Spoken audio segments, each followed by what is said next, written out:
जंगल के खामोशी देख के ही मत सोच लिया कि जंगल के राजा केहू और बन गई। अगर शेर जाग गई तो कुकुर बिलारन के भागे के जगह ना मिली। नए साल की ढेर सारी शुभकामनाएं आप सबको। देखिए, सबसे बड़ी चीज जानते हैं क्या है? खेसारी लाल यादव विवाद में रहता नहीं है। लोगों को विवाद इसलिए करना है कि भाई खेसारी का ही नाम लेकर बड़ा होना है। प्रॉब्लम यहाँ है कि खेसारी को जब तक हम टारगेट नहीं करेंगे जीवन नहीं चलने वाली है। अपन तो कुछ चलत बाना तो इकरा के डिस्टर्ब करबो तो कुछ करी है। अरे भाई, हम आजे से देखत नहीं हो तारा लोग के ड्रामो आज से तो देखत नहीं कि हम डिस्टर्ब हो जाए।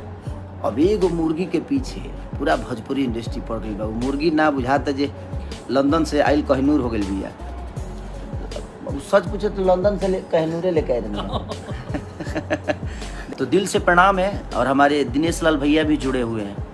दिनेश भैया को प्रणाम और दिल से प्रणाम कि आप ऐसा ही आशीर्वाद अपने छोटे भाई को देते रहिए। कितना जना के लागत है जे हमार कुछ गाना का दुनी पैसा लगा के बढ़ावल जाला। आए वाह बाप रे, पैसा तू ही लगावेला का? तोहरे घर से आवेला? ओरिजिनल व्यू होला इनकर। बाप रे बाप, गजबी कर व्यू भागता। तहार तो व्यू इतना भागता न बाबू, इतना धरती पे बाजता नु कि हम धरती कई जगह तो धरती फाट गइल ह। कान हमनी को बंद कर कई जगह तो हम देखनी दरार पड़ल दानवा के धमक से।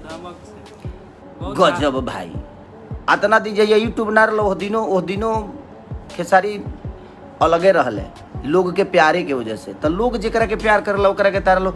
अब एगो मुर्गी के पीछे तू लोग पड़ गइल बा। जब तक लोग माने लात बचौनी ना काट देबा नु तले मुर्गी अस्थिर ना रही। अपना लगे कुछ नहीं खे ओकरो के गावे के कोशिश कर लो। नया नया वैरायटी दलो जीवन में। राइटर बढ़िया बढ़िया रख लो। चोर सन के रख के भी मतलब कि तू लोग चोर हो जाता रह ना नु कल जाला। इसे पागल हो लो है।